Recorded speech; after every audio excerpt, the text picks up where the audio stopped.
Hey there, comic book fans. I'm back from the comic shop again this week. Pretty big week. 8 new comics and a trade paperback. First, we'll start out with my top of the printer museum comics that I looked at all week. Got a Gene Colan, Howard the Duck, number 14.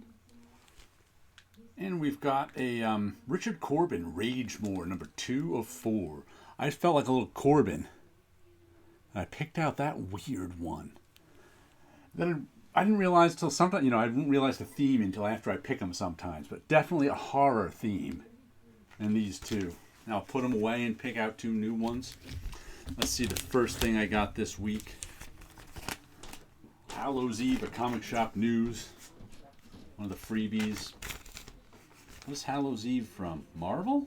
Marvel, okay. Hold on, my glasses are over here. Need my reading glasses if I'm going to read. Then we got giant size Cerebus in Hell. I think this is supposed to be the Avengers Annual 10 cover. Double size. Dave Sims weird comic strips. Content warning. Ooh. You gotta be into Dave Sims weird. I mean, they're really weird. Let's see what the print run on this one was. 1209. I've got copy 977 of 1209. I'm guessing a $8 Cerebus in Hell was too much for most people. Even Cerebus in Hell fans like me. Then we got this one I worked on. Burning Man number 1. My name's in the back. I think this is a one-shot. At least I haven't worked on a Burning Man number 2. I'm not even sure what it's about. Who does it? Peter Milligan is the writer. Juan Jose Rip is the artist. Big Water is the B-side with Robert Venditti as the writer and Grim Wilkins in art. Troy Pateri on the letters and the B-side. Dave Sharp letters on the main story, and Andrew Dahlhaus on the color. We'll see how it is. So I put it together, but I didn't actually read it. Then we've got Impossible Jones, Naughty or Nice, a one-shot. Feels pretty thin, too, for a $5 one-shot, but it's got a nice, thick cover. I liked the Impossible Jones miniseries that I bought up, and I didn't really... At first I thought this was another miniseries. I was like, I don't know if I want another miniseries, but it was a one-shot, so I was like, all right, I'll get it for a one-shot. Then we got Plush number 2. These are the guys who did Vinyl. Wagner, Hilliard, Renzi, Dukeshire. That's Doug Wagner and Daniel Hilliard, writer-artist. I enjoyed the first issue. I don't know if I put this on my pull list or not. Or if I just put the second issue on. I'll have to see when Final Order Cutoff comes around. Some weird story about this guy who gets mixed up with murderous, plushy people. What are they called? Furries. Murderous furries. Ooh, and then look at this. Manifest Destiny, issue 48 of 48. Our final and last issue of Manifest. When has this been? I think this has been going on since like 2014 or something like that. I don't even know. I'll have to look that up. But I've been buying this one for a long time. Finally, we get to the end of this story of the Lewis and Clark expedition going across the country, but supernaturally. So we'll see how that's going. Then we've got Image 25th anniversary anthology, or 30th anniversary anthology. Issue number 9 of 12. I haven't been blown away by this anthology, but I get one page of Dean Haspiel every issue, so what the heck. It's been okay. It's been adequate, but not magnificent. What else do we have? Damn Them All, issue number 3. Oh, this one's matching my shirt, my new Christmas shirt. Look at that.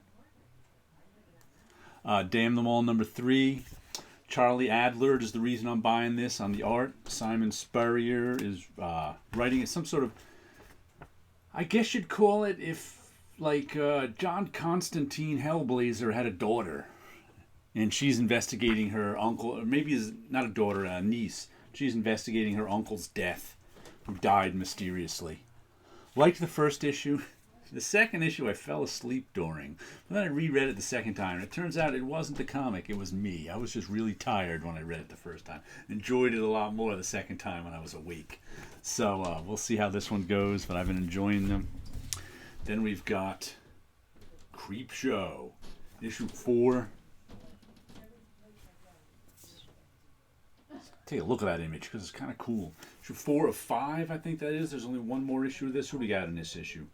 Writer Kyle Starks, artist Fran Galan. Then we've got Henry Barajas, the writer, and Danny as the artist. I've enjoyed this one. You know, just some. There's like 2 horror stories an issue. There's some nice art. Who does this cover? That's a pretty neat cover. Do we have a cover? Oh, Chris Burnham. This must be. Creep Show. I mean, you know, once again, it's been. I think it's been better than the Image anthology as anthology goes, but that hasn't blown me away. Just been good, but it's 5-issue mini. So and then I picked up Lazarus, TPP Volume 7. I've read. This is one where Lazarus Volume 1 I had on my pull list, bought it, enjoyed it. Then they canceled Volume 1 and went to Volume 2, and they went in like this quarterly square-bound format, and I just wasn't interested in that format. So I said, you know what, if I'm going to buy these little tiny square-bound books, I may as well wait for the trade, which of course meant I never noticed when the trade came out. And I noticed last month at Volume 6, which is where I guess I got Volumes 1 through 5 in the Volume 1 series. And I read Volume 6 and enjoyed it thoroughly. This was out last week, but I didn't have the money for it. So I said, put that on my pull list. Put that in my pile. It'll be in the budget next week. And it's only $17 for the, minus 10% off. I think I get. Matter of fact, I had them order me a physical copy of Volume 6, so I should be getting that whenever it comes in. Matter of fact, maybe I'll wait till Volume 6 to read Volume 7. Even though I read Volume 7 and Volume 6 digitally. We'll have to see. Here's a surprise. I actually got a toy. I don't get many toys, but I've always had this is Grifter from the Wildcats, right? I always had a soft spot for his look. I mean, he's been an okay character, but I love that hanging face mask he's got with the shock of blonde hair sticking up. So this makes 2 toys I've got. In case you didn't see my Christmas haul, I got a Despair from Marvel Team Up number 68. For Christmas, I got this, and this I just bought. It was only this one was only like $10 on Amazon. I just happened to stumble across it. I was like, "Oh, a Grifter toy for $10. I'll pick that up. Why not?" So I actually got 2 toys this year. That's more than I get in any other given year. Whoop! Despair's falling over. Oh well. But there's the nice photograph of it on the back. Now let me show you what I've been doing. Let's see, we got a Dreams of Things, number 166. I marker colored this strange one with that hand is just weird. Sometimes I like to draw my hands realistically. Sometimes I'm just like, I just need the idea of a hand there. So this strange sculptural hand became just the idea of a hand as it holds up all this stuff. Because sometimes I look at it and go, that is just one weird hand. But like I said, it's not supposed to be realistic.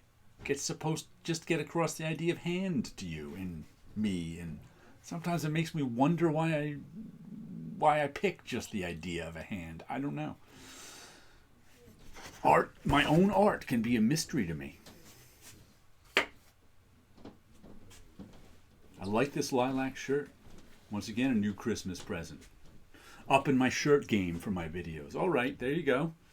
Some comic books, some art, a toy, a new shirt. We'll catch you all later.